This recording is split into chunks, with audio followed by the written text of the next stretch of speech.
하나님의 말씀은 사도행전 2장 1절에서 4절 말씀입니다.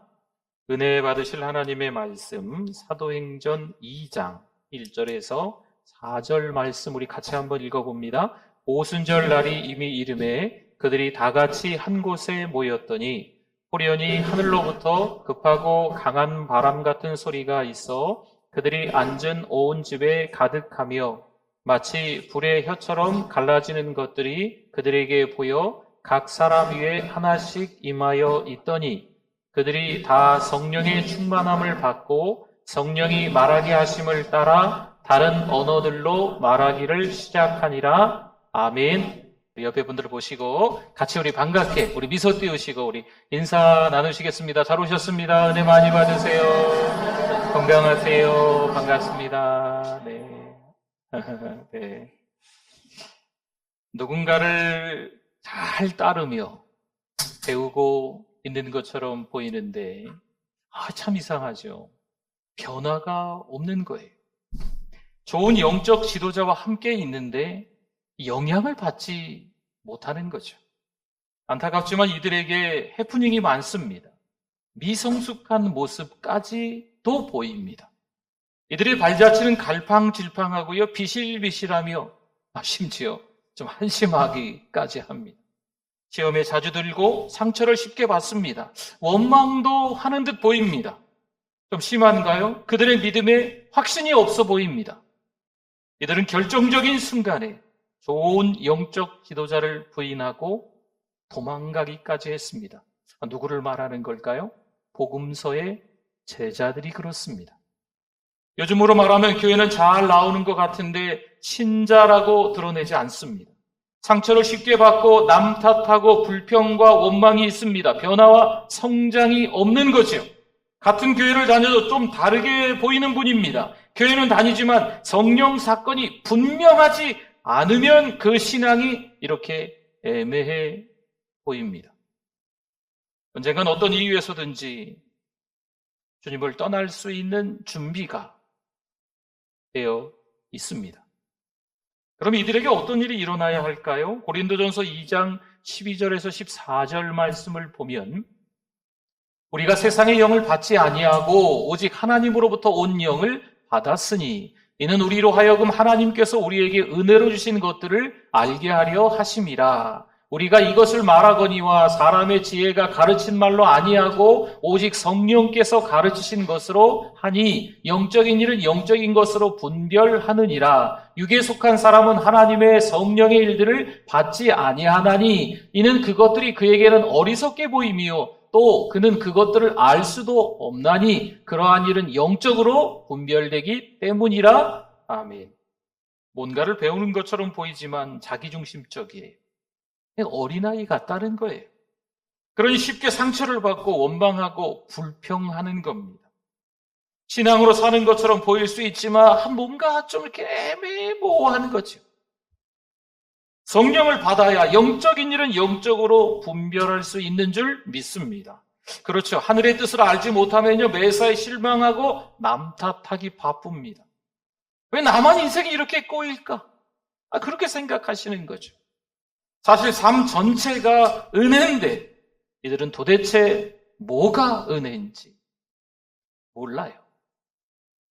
내 인생이 내 뜻대로 되지 않으니까 그냥 무척이나 힘들어하는 거죠. 하지만 하늘의 뜻을 알게 되면 인생이 요셉처럼 비참해져 나락으로 떨어진 것 같아 보여도 형들이 믿지 않고 용서가 됩니다. 성도 여러분, 하늘의 지혜도 깨닫고 하늘의 비밀을 알아야 요셉처럼 쓰임 받을 수 있습니다. 그렇지 않으면 어떻게 노예인 요셉이 하루아침에 총리가 될 수 있었겠습니까? 어떻게 그의 삶이 형통했다라고 말할 수 있겠나요? 여러분 무디를 아십니까? 드와이트 무디, D.L. 무디라고 합니다. 초등학교를 간신히 마친 무디가 생활전선에 뛰어듭니다. 호르몬이 밑에서 8명의 가족과 함께 정말 힘에 겹도록 가난과 싸웁니다. 정상적인 교육을 포기한 무디는 17세 때 보스턴에 있는 자신의 삼촌 구두가게에 취직합니다. 두말할 필요가 없이 그는 교육을 제대로 받지도 못했고 누군가에게 자랑할 만한, 내세울 만한 아무것도 없었습니다. 하지만 이 드와이트 무디는 1억 명에게 복음을 전한 사람으로 하나님께 쓰임받은 줄 믿습니다. 마침내 복음서의 제자들이 달라지기 시작해요. 사도행전 1장 4절에 보니까요, 사도와 함께 어떻게 하사? 모이사 말씀하죠. 사도행전 1장 6절에도 보니까 그들이 어떻게 했을 때에, 모였을 때에, 사도행전 1장 15절에도 보니까 모인 무리의 수가 말씀합니다. 사도행전 2장에 들어가서 1절에 보니까 그들이 다 같이 한 곳에 모였더니 말씀합니다. 2장 6절에도 보니까 큰 무리가 어떻게 했어요? 모였다라고 말씀합니다. 여러분, 변화의 출발은요, 그래서 함께 모이는 겁니다. 이게 바로 교회입니다. 하나님은 공동체를 통해서 일하시는 줄 믿습니다. 물론 유대교 당국자들로부터 끌려가 감옥에 가거나 고문을 받을 수 있습니다. 심지어 예수님이 십자가 처형을 당하신 것처럼 똑같이 그렇게 십자가에서 죽을 수도 있습니다. 그렇죠. 지금 함께 모인다는 것은요, 그래서 이들에게는 위험천만한 시간들인 거예요. 하지만 내 신앙만 믿고 홀로 있는 것은 더 위험합니다. 여러분, 공동체로 있지 않고 홀로 있는 것은요, 마귀의 밥이 될 수 있어요. 그럼 이들이 모여서 뭘 했을까요? 사도행전 1장 14절에 보니까요, 더불어 마음을 같이하여 오로지 뭐에 힘쓰더라? 기도에 힘쓰더라. 아멘. 여기서 중요한 말이 있어요. 오로지입니다. 오로지. 오로지라고 하는 건 다른 것이 없다는 거예요. 다른 것은 하지 않았다는 겁니다. 다른 대안이 없다는 거죠. 절박하게 오로지 뭔가를 했다라는 것을 볼 수 있습니다. 성도 여러분, 벼랑 끝에 서봐야 그때 기도합니다. 정말 누군가에게 기댈 곳이 없어요. 믿을 구석이 하나도 없어요. 그렇다면 여기에 은혜가 빠져버리면 어떻게 돼버리겠습니까? 그렇습니다. 여기서 오로지는요, 전심으로입니다. 이것저것 복잡하게 생각하는 것이 아니라 오로지 전심으로 뭔가에 집중하고 있다라고 하는 거예요. 함께 모여 대책회의하는 게 아닙니다. 교회, 글쎄 요즘에 회의가 많아졌어요. 교회들마다 말이죠. 여러분, 회의 많이 하는 교회, 회의 잘 해가지고 교회가 더 건강해질까요? 아니에요. 회의 많이 하는 게 대부분 다 시끄럽습니다. 보세요. 뭔가 하기는 해야겠고 그래서 기도하는 거죠. 기도가 중요한 게 아니라 가만히 있을 수 없으니까 기도하는 거죠. 그럼 이게 맞을까요? 다시 봅시다. 오로지 전심으로 이들이 모여 뭐 했다고 말하고 있습니까? 분명 이들에게 영적 굶주림이 있습니다. 그러니 하나님에게만 답이 있음을 깨닫고 있어요. 오로지 응답받을 때까지 기도했다는 거지요. 분명 아버지께서 약속하신 것을 기다리라 하셨기 때문에 그 말씀을 신뢰하고 기다리고 있는 거예요. 그런데 교회에서요, 분명 더불어 마음을 같이하여 기도하자 하는데 이게 순탄하지가 않아요. 기도만이 살 길이기 때문에, 기도만이 정답이기 때문에 기도하자라고 했는데 이 기도하자는 게 순탄하지가 않아요. 이유는 뭘까요? 사단의 방해 공작 때문입니다. 우선 사탄은 모이지 못하게 서로에 대한 불신을 갖게 하겠죠. 혹여나 모이더라도 함께 마음을 모아 기도하지 못하게 만듭니다. 괜히 모여서 회의만 하는 거예요. 어떻게 해야 좋은지 그런 이야기들만 자꾸 이야기하는 것이요. 근데 저마다 다 생각들이, 주관들이, 인생의 노하우들이 다르기 때문에 회의하면 자꾸 딴 얘기들만 하고 시간만 길어지는 거예요. 혹시 기도하더라도 기도에 집중하지 못하게 하고 산만하게 만듭니다. 다른 쪽에 더 관심이 가게끔 되는 거죠. 그래서 기도를 제대로 하려면요, 좀 내려놓는 게 필요해요. 자기를 부인하는 게 필요해요. 내 생각을, 내 식견을 좀 내려놓는 게 필요해요. 우리의 시선 때문에, 우리의 욕심 때문에 빼앗기는 게 있습니다. 때로는 바쁜 일정 때문이지요. 때로는 핸드폰 때문. 휴대폰, 요즘 들고 다니는 전화기. 어떤 분은요, 사람을 너무 좋아해요. 너무 사람 만나러 다니는데 바빠요. 기도할 시간이 없죠. 기도하는데 전화가 와요. 기도하는데 물 마시고 싶어요. 기도하는데 화장실 가고 싶어요. 찐득하니 앉아서 기도하려고 하면 뭔가 이게 좀 일어나야만 될 것 같은 기도가 안 되는 거죠. 성도 여러분, 하늘의 능력을 맛보려면 기도에 집중해야 될 줄 믿습니다. 물론 기도 만능주의를 말하는 게 아니에요. 내가 기도했으니까 내가 하나님께 이렇게 저렇게 하나님께 구했으니까 이렇게 될 거야, 잘 될 거야, 회복될 거야. 그런데 이건 하나님의 뜻을 찾는 기도가 아니겠지요. 자기 뜻대로 되기를 원하는 거겠죠. 하나님께 기도하는 우리의 태도가 아닙니다. 여러분, 기도했으면 하늘의 응답을 기다려야죠. 하나님께서 말씀하시는 그 세미한 음성에 귀를 기울여야 되겠죠. 놀랍게도 당장 하나님이 역사하지 않을 수 있어요. 성도 여러분, 그래도 하나님의 은혜만을 구하며 인내해야 될 줄 믿습니다. 여리고성을 한 바퀴 돌았어요. 별일이 없는 거죠. 그냥 불안한 거예요. 하나님이 여리고성을 침묵하고 돌라고 해서 돌긴 하는데 뭐 불안한 거예요. 한 바퀴 돌았으면 저기서 벽돌이 한 장 떨어져야 되는데 여리고성이 이래서 무너지겠나? 걱정돼서 막 참사모 모여서 불안하고 초조하고 회의한다고 생각해 보세요. 문둥병에 걸린 아람 나라의 나아만 장군이 요단강에 한 번 몸을 잠그니 회복되었을까요? 아닐 거예요. 하나님을 신뢰한다는 것은 때론 불안하지만 걱정도 되지만 인내하는 겁니다. 인내하고 있으면 하나님의 때가 한순간에 찾아오게 될 줄 믿습니다. 오늘 1절과 2절에 이렇게 말씀이 이어지죠. 오순절 날이 이미 이름에 그들이 다 같이 한 곳에 모였더니 호련히 하늘로부터 급하고 강한 바람 같은 소리가 있어 그들이 앉은 온 집에 가득하며 아멘. 여기서 보면 오순절 성령 강림 사건이 일어나요. 어떻게 해요? 호련히. 호련히는 무슨 뜻이냐면요. 이게 이제 사전에서 찾아보면 이렇게 나와요. 미처 생각지도 못한 사이에 갑작스럽게. 그러니까 호련히 일어났다라고 하는 건 생각지도 못한 그때 갑자기 성령이 임하셨다는 거죠. 여러분, 이건 하나님 역사의 특징입니다. 하나님께 기도했는데 응답이 되지 않았어요. 그거 불안하고 초조하죠. 어떻게 하지? 어떻게 하지? 차선책을 만들어야 되나? 이안삼안을 계획해야 되나?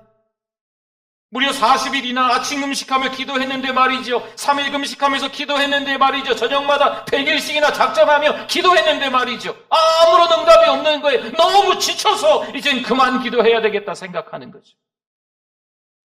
그래도 계속 기도해야 됩니다. 그럼 하나님은 호련히 응답하시는 줄 믿습니다. 3절에 볼까요? 마치 불의 엿처럼 갈라지는 것들이 그들에게 보여 각 사람 위에 하나씩 임하여 있더니 아멘. 글쎄요, 120명이 그 자리에 마가의 다락방에 모여서 함께 기도하는데 이 120명 모두가 다 벼랑 끝에 서 있는 그런 절박한 심정으로 기도했을까요? 120명 모두가 한 사람도 빠짐없이 다 그렇게 기도했을까요? 글쎄요. 하지만 공동체 안에 있는 게 중요하다는 것을 보여주고 있어요. 그 안에 있었더니 어찌했던지 간에 그 마가의 다락방 120명이 모인 그 자리에 함께 모여 있었더니 불처럼 바람처럼 각 사람 위에 성령이 임한 줄 믿습니다. 성도 여러분, 불처럼 성령이 임하셨다는 것은요, 이렇게 한번 생각해 보세요. 네, 좀 산불 이야기를 해서 좀 그렇긴 한데 산불을 한번 생각해 보시라는 거죠.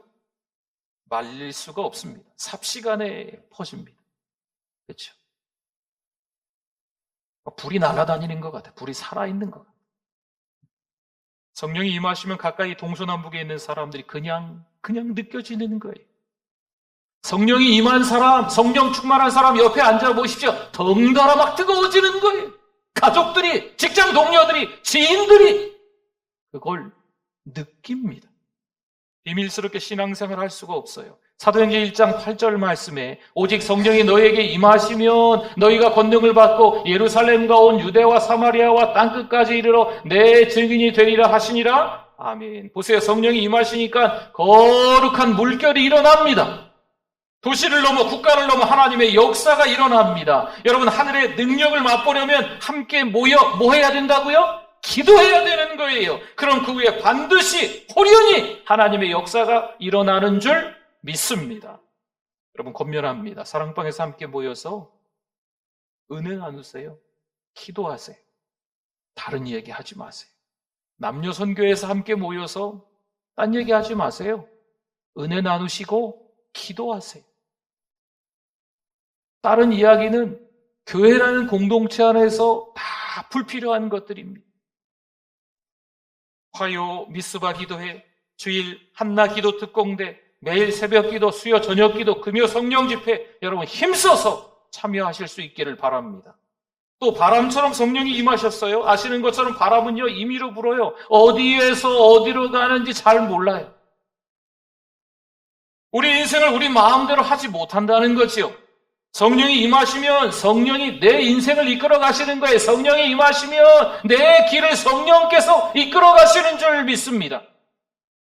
여러분, 요셉이 기가 막힌 웅덩이와 수렁에 빠졌어요. 잘 보세요. 요셉의 인생에 성령 하나님이 함께 하시니까 요셉이 형통의 사람이 된 줄 믿습니다. 성도 여러분, 은혜 받으면요 반드시 표가 나요. 숨길 수가 없어요. 저 사람 이상한데,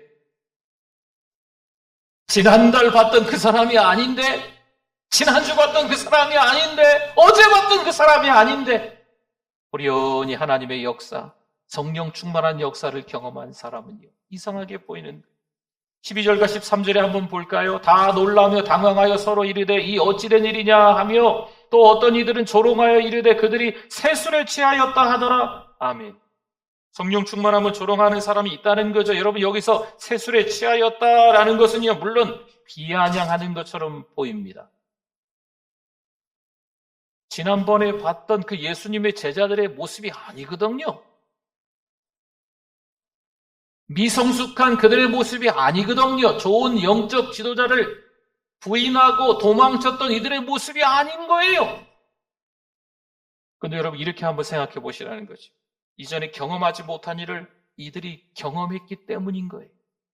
세술에 취하였다라고 하는 것은요 전혀 경험하지 못했던 걸, 이전에 경험하지 못했던 걸 제자들이 경험하니까 이렇게 바뀌어져 있는 겁니다.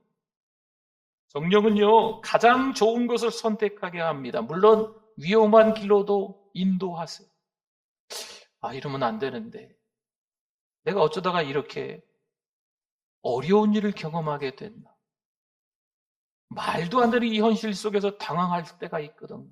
그러나 우리 성령을 경험한 사람들은요 하나님께서 우리를 선한 길로 인도하셨음을 믿는 겁니다.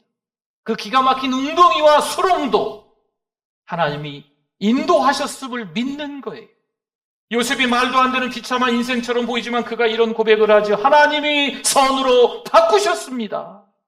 하나님이 생명을 구원하시려고 나를 형들보다 먼저 보내셨습니다. 여러분, 이런 고백을 감히 누가 할 수 있겠어요? 그 끔찍한 잔인한 인생을 다 경험한 요셉임에도 불구하고 성령 하나님이 함께 하셨던 요셉이기 때문에 이런 고백을 한 것입니다. 사도행전 1장 8절 한번 더 볼까요? 오직 성령이 너에게 임하시면 너희가 권능을 받고 예루살렘과 온 유대와 사마리아와 땅끝까지 이르러 내 증인이 되리라 하시니라. 아멘. 성령이 임하시면요 점점 더 지경이 점점 더 그 지역이 확장된다, 넓어진다라는 말씀입니다. 성령이 임하시면 우물 안에 개구리가 아니에요. 성령이 임하시면 우물 안에서 저 하늘을 보니까 하늘이 동그라네, 이거 아니에요.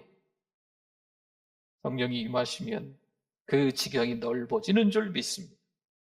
성령이 임하시면 생각하지도 못한 것에 관심을 갖게 되는 거죠. 거룩한 상상력이 생기는 거예요. 성령이 임하시니까 생각하지도 못했던 것을 생각하게 되는 것이에요. 여러분, 기도해 보세요. 성령이 임하셔서 기도하면요 하나님께서 내가 어떻게 살아야 될지 막 지혜를 주시는 거예요. 목사님, 저로서는요 하나님 앞에 기도하고 있으면 또 말씀을 주시는 거예요. 이 말씀을 하나님 왜 주실까? 이번 주일날 준비된 말씀하고 전혀 상관도 없는데 하나님이 그 말씀을 자꾸 생각나게 만드시는 거죠. 떠오르게 하십니다. 그런데 그 말씀을 묵상하고 묵상하다 보면 이번 돌아오는 주일날 말씀하고 금요일 말씀하고 또 뭐 새벽 말씀하고 연관이 되는 거죠. 하나님께서 우리에게 깨닫게 하시는 것이 있습니다. 성령 안에서 기도하면 자꾸 떠오릅니다. 사랑하는 성도 여러분, 신앙생활을 해야 되잖아요. 종교생활 말고요. 찌들어 있는 종교생활을 이제 정리 좀 합시다.